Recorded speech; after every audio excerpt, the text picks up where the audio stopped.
Okay, welcome back. Now we're going to do this with some code. So let's just review what we're doing. We have this Pig Latin. We have rule 1. If it ends in TH, CH, SH, PH, WH, or QU, then you're going to take that cluster and move it to the end of the word and add AY. So phone would become own fay. Quit would become it quay. If it starts with a vowel, A, E, I, O, U, you just add AY to the end. And then rule 3 would be anything that does not fall in the first two categories, like train would become rain tay, car would become RK, and bus would become usbay. So we talked about the steps in the algorithm. Greet the user, get the word, change the word to all capital letters, copy the first two letters into another array, copy the first letter into another array, determine which rule, and apply the rule. So let's just get started. So let's go to the next slide, and I will start by writing the numbers. So number 2 is get the word from the user. So this is pretty straightforward. We would get the word from the user. So we're going to have some variables here. So let's just go back here.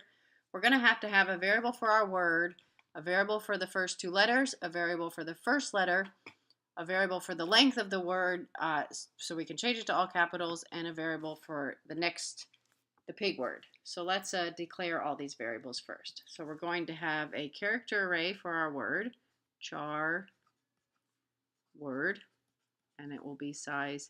And again, I'm not going to write this all as one program. I'm just giving you little pieces of code so that you can put them together into a program. And then the next we would have our pig word. This is going to store our pig word.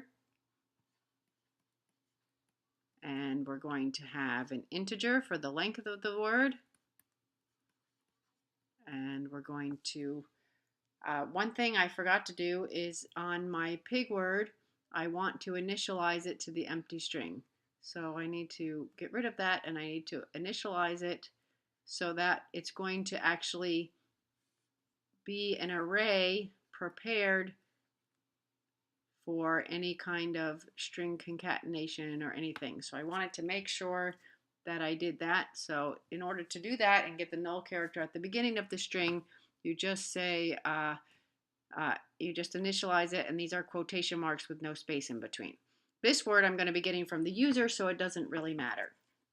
And then I'm also going to initialize my other two. This is the one for the first two letters, so it has to be size 3. And I'll initialize that to the empty string. So I will have an array like this. And I'm going to make an array for the first letter, which would be size 2 because it's only going to store the first letter. And I'm going to also initialize that one. Okay, so I have the word, the new word, and an array to store the first two letters, an array to store the second two letters, and a variable to get the length of the word. So now let's do number 2, which is get the word from the user. So I would prompt, and then I could use scanf with %s.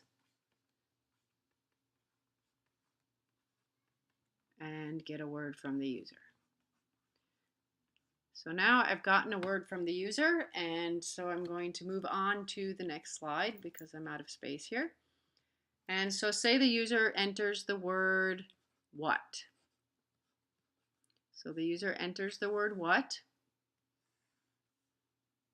lowercase w, uppercase h, lowercase a, uppercase t. So this is what the user entered. So now I'm going to need to change it all to uppercase. So that the next step is to change it all to uppercase. So to change it all to uppercase, I have to go back to the beginning of my program and declare an integer I for my loop. And I'm just going to loop through the word and character by character change it to all to uppercase. So to do that, I would say for I equals 0, I less than, Okay, so what I need to do now is I need to find out how long the word is. Now, there's two ways I could find out how long the word is. I could say up here, length equals string length of the word. Or I could actually call the string length function here in my for loop, but since I've gotten the length of the word, I will just use the variable length. So this is a string member function, string length, and it takes a character array or a string as its argument, and it returns the location of the null character. Or in other words, it returns how many letters are in the word, because this is 0, 1, 2, 3, and 4. So this is the location of the null character, and there are 4 letters in the word. And then I'm going to go character by character and change it all to uppercase. So I'm going to say I want word at index I equals, and I'm going to use this function toUpper and pass it each character. So although word is a string or a character array, word at any index is a character. So I will pass a character to toUpper, and it will take that character and change it to uppercase. So one by one, I'm going to change each of these letters in the array to an uppercase letter. So if we go back here now, we can see that we greeted the user. We'll just assume we did. We got the word from the user. We changed it to all capital letters. Now the next step is to copy the first 2 letters. So I have this array called to right here. So to copy the first 2 letters, I'm going to use another string member function called string copy, and I'm just going to string copy. Actually, I'm going to use strncopy, and I'm going to string copy into the variable called to from the word the first 2 letters. So when I do that, my array is going to be 2, and it's going to get the letter W and the letter H, and they are going to be copied into this array called to. Now the problem is that when you use strncopy, it does not put the null character. So if you want to use strncopy, you're going to actually have to make an assignment statement to assign the null character into this location.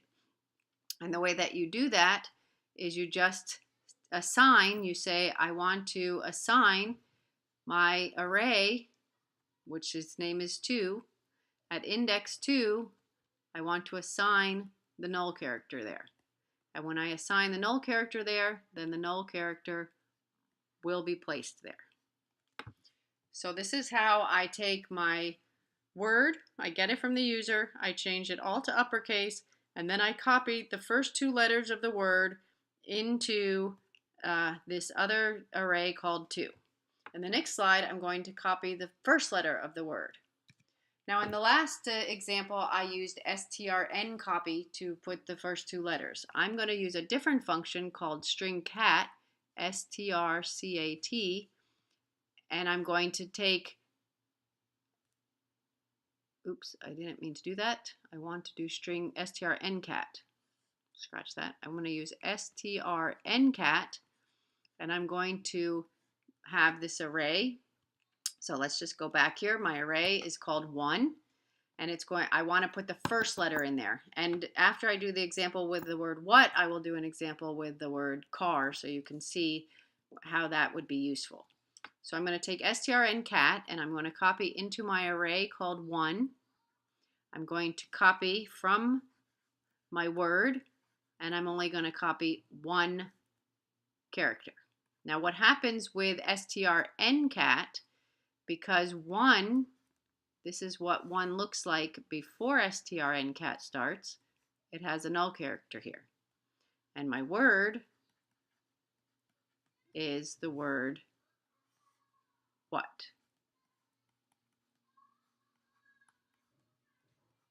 So when I say here that I want to take from this word one character, strncat is a concatenator. It will find the null character. It will overwrite the null character with whatever you're passing to it, and then it will put the null character. So what will happen then is it will put the W and it will put a null character. Okay, so on the next slide, I'm going to remind you what we have now. So here's where we're at. We have a word that looks like this, that we've changed to all to uppercase.